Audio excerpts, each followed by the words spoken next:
Hello BookTube, my name is Elizabeth. Welcome back to my channel, Book as in Books. I'm feeling miserable right now. I have COVID. I managed to avoid the disease for 3 years. I have vaccines, I've been triple vaccinated, and yet I caught COVID. I don't think it's particularly bad case. I think I'm going to be just fine in a few days. But I am in the 3rd day of feeling rotten, of feeling miserable. Miserable is the word. So I thought I would film something, which is not brilliant because my throat aches, and I'll probably regret this at the end of the video. But anyway, I'm tired of just lying down and doing nothing because I can't read. My head just is too foggy and it hurts. I have a headache, and I'm taking a lot of medication. Well, a lot. I'm just taking a lot of Tylenol and things like that, and throat thingies, and Anyway, I thought I would make a video to, the French expression is changer le mal de place, so to move the pain around, so I guess just to do something else. I'm still feeling miserable, but at least I'm doing something that is a bit fun. So, misery. We have a brand new readathon focusing on misery. It is a Misery May, hosted by Jem from Gem of Books and Scott from Gunpowder Fiction and Plot. It's a readathon created in honor of Thomas Hardy. I'm going to cough. So, it's a readathon not hosted, it's a readathon in honor of Thomas Hardy, underlining the work of Thomas Hardy. I have not read any Thomas Hardy. I will join the group read for Jude the Obscure. Apparently I'm in for a rough introduction to Thomas Hardy. I'm ready for it. I'm ready for it. Well, I'll be ready in a couple of weeks. At the moment, I'm not ready for anything.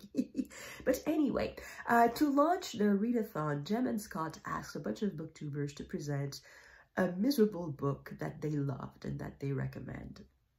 And they didn't ask my opinion, which makes sense because I'm kind of glad in a way that when you're thinking miserable books, you're not thinking of me. Not that I never read miserable books, but it's not the essence of my channel. Gosh, it's hard to find words. I want to say breathe in, breathe out, but I cannot really breathe in. Okay, let's continue. So while I'm feeling miserable, I thought that I would copy Brian from Bookish, who made a list of miserable books. I think my books are not as miserable as those of Brian because he chose books that provide no hope at the end. Some of my books have a bit of hope at the end. It's not an entirely miserable thing, though some of them are rather miserable. And I decided to make it a little bit of around the world in miserable books because all of them, they're all from different countries. Most of them are in translation. Some of them were written in French, so they were not in translation for me, but they would probably be in translation for you. So without further ado, here are 12 miserable books to enlighten your day. Yeah, when you're feeling miserable, perhaps reading a book about somebody that's even more miserable than you, perhaps it's cheering you up. I don't know, I'd have to try. So my first suggestion, and if Jem and Scott had asked me, that's the book I would have chosen, Love, Anger, Madness by Marie Vieux-Chauvet.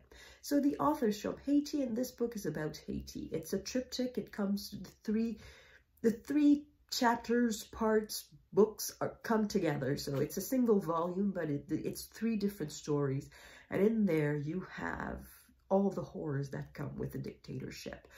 You have a neighborhood falling apart because everyone's afraid that everyone else is gossiping on them.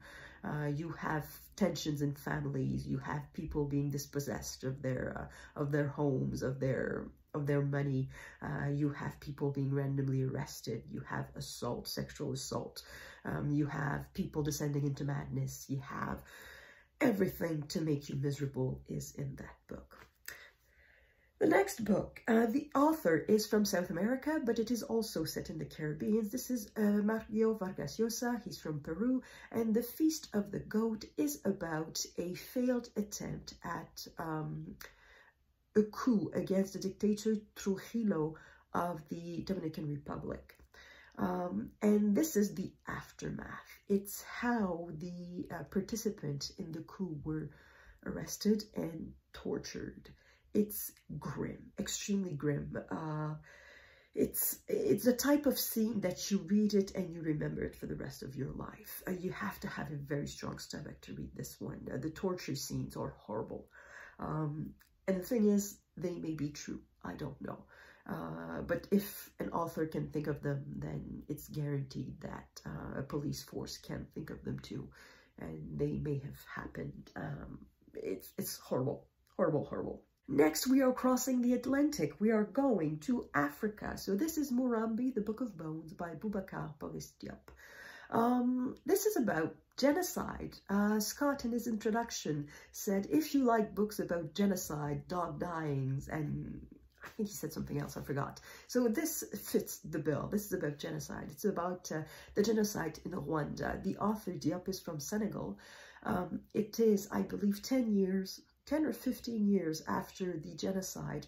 A group of authors from Africa were invited to Rwanda, and they were basically invited to write about the massacre because they did not want the storytelling about it to be left to Europeans and Americans. They wanted Africans to write about it. And Diop wrote this book, and it's a wonderful book. Though, of course, it's about genocide. I think it's one of the books that is not completely miserable because the main character is the child of people who died in the massacre, and he wants to know what happens, and he's looking for the truth. So in a way, there's a bit of room for reconciliation. So it's not entirely hopeless, but it's about genocide. So yeah, it is miserable. Moving to Europe and a different kind of misery. This is Hunger by Knut Hamsen. The author is from Norway. And this is about a man who is hungry all the time. So this book was published in 1890. So technically for Britain is the Victorian era, but it feels very much like a modernist book. May of the Modern is coming too in the month of May, though this book doesn't fit the bill in date of publication. I think it does fit the bill in type of book. So the main character is somebody who's very poor and does not have enough to eat. And it's about the obsession of finding something to eat, and it's about being hungry all the time. So the character is miserable all the time. Next, one of my favorite books of all time, Germinal by Emile Zola. In this one, we are in the coal mines of northern France. And in the 19th century, and you can imagine that the conditions in the 19th century were not extraordinary. So in this, you have low pay, you have miserable work conditions, you have workers coughing black phlegm and dying of lung disease. You have people being unable to pay for their food. You have... yeah, I don't want to spoil too many things, but there's a riot in there, person being massacred, and you're thinking somewhere that that person perhaps deserved it for what they did, which is another miserable aspect of the book. Yeah, there's a lot of misery all around in that book. Perhaps a bit of hope at the end. Is there? No, I don't think there is. I don't think there is. There are two people sort of finding each other, sort of falling in love at the end, but I'm not sure that can that can save the book from saying that it's a miserable book all around. Next, another book from France, Nobody's Boy and Nobody's Girls by... What? That's not it at all. I got the wrong cover. It's not forget the author. The author is Hector Malot, so it's so I got the wrong cover. It's Nobody's Boys by Hector Malot. The French title is Sans Famille. And I'm going to write all the titles in the description box, so you can just forget this, and I'll hold it like this. So, Nobody's Boy by Hector Malot. So this is the story of an orphan. He doesn't have any parents. We are in 19th century France. He is picked up by an old man, a street performer, so somebody who plays music, he trains animals, and they are touring France mainly.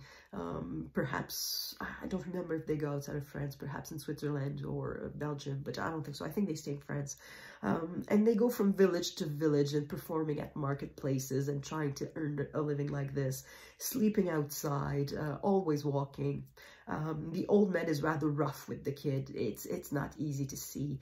There are dogs in there, and there's a monkey, and at some point there's what says miserable more than a kid in a wheelchair.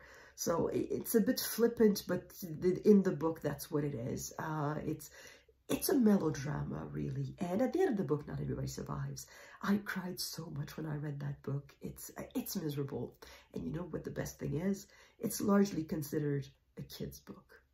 Yep. It's miserable. It's miserable. Next, still in Europe, at this time in Hungary. This is by Imre Kertesz. He won the Nobel Prize of Literature, and this book is Fatelesness, and it is about, it is basically novelization of the author's experience in a concentration camp. So, again, genocide. It's hard to get more miserable than this. The hope in this little ray of light in this is that the author survived. That's it. Other than this, it's all misery. And when I'm thinking of miserable books, I am thinking of Dostoyevsky. So there's a lot of books that I could choose from Dostoyevsky, but I decided to go with Humiliated and Insulted. Already with the title, you can feel the cheerfulness of the book, right? This is about a young woman who runs away with the son of a rich man. And, well, not necessarily a rich man, with the son of a titled man, of a prince. And of course, the father of this young man does not want his son to marry this ordinary girl. He just wants him to marry a rich woman. And for that reason, he does everything to break up the young couple. And it's about the family of this girl who is being humiliated and offended and insulted. So everybody's miserable in that book. The next book, we are leaving Europe and going into Asia. So this is 3 Drops of Blood by Sadeq Hedayat. This is a collection of short stories. So perhaps not every story is miserable, but there's a lot of misery in that book. You have miserable husbands, miserable wives, and you also have a miserable dog. And like Scott said, is there anything more miserable than a dog dying? So yeah, it's a bit of a plot spoiler, but as I said, it's a collection of short story, and there's misery everywhere in there. And even the descriptions of the places, they look miserable very often. The houses look miserable, and the gardens look miserable, and there's a lot of misery in that book. In Japan, Confessions of a Mask by Yukio Mishima. This is the story kind of based on the author's life of a young man who comes of age just during the war, Second World War. He is skinny, sickly. He sort of realizes that he's gay, and of course in that family it's not possible. He comes from a rather militaristic family for whom service and duty and traditions are very important.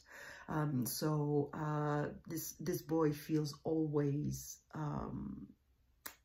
he feels that he's underappreciated, and he feels that he'll never live up to his parents' expectations and society's expectations.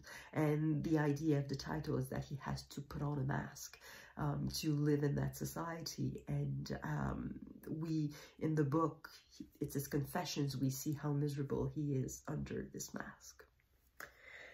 And finally, to end this worldwide tour, I'm going to go to the most miserable country in the world, Canada.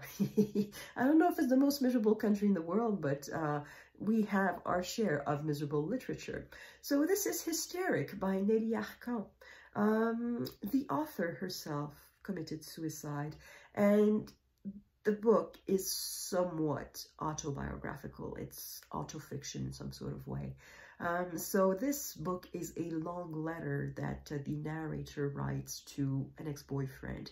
She is not living well with the breakup, and she writes everything that she's thinking, and she writes her depression to him. And yeah, the character is writing these suicidal notes. So basically, it's a character feeling utterly miserable.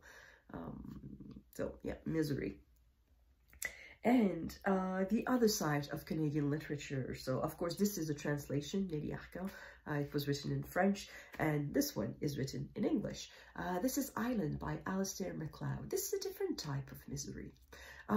This is a collection of short stories once again, and they were published in different magazines over time. So I suppose that one at a time, each of these short stories are not that bad. If you take them one at a time, I'm sure they're just fine. But when you just add them up and you read them one after the other, after the other, after the other, it becomes extremely depressing, and perhaps even more than the other books, than other novels that were made to be read completely in one go. So these are short stories set in in Atlantic Canada, in the Atlantic provinces, most of them, I think, on Cape Breton Island in Nova Scotia. And in the 1960s and 70s, that region underwent very difficult times, economic hardships. It was very difficult to live in these provinces. So these short stories are about coal mine closing, so people losing their work, fisheries closing because the number of fish was, the fish stock was just going down rapidly, and still to date hasn't recovered. Farmers whose children were not interested in taking over the farm. It's just a story of hardship after another, after another, after another. And yeah, it becomes a miserable book because they are just being piled on. As I said, one at a time, it's not that bad. You read the first one and okay, it's sad, but it's not that bad. Then you read another one, and then another one, and then another one. And then by the fourth or fifth, you're just thoroughly depressed. So that's it. That's the 12th book in my world tour of miserable books. If you've read any of them, let me know in the comments if you think like me that they are miserable books. Yeah, but perhaps I'm being a bit pessimistic, but I don't think so. I think they're rather miserable. Yeah. So, I don't know how to end this video. My brain is just, is gone. And that's it. Thank you everyone for watching, and I will see you in the next video, which hopefully will be more cheerful. À la prochaine.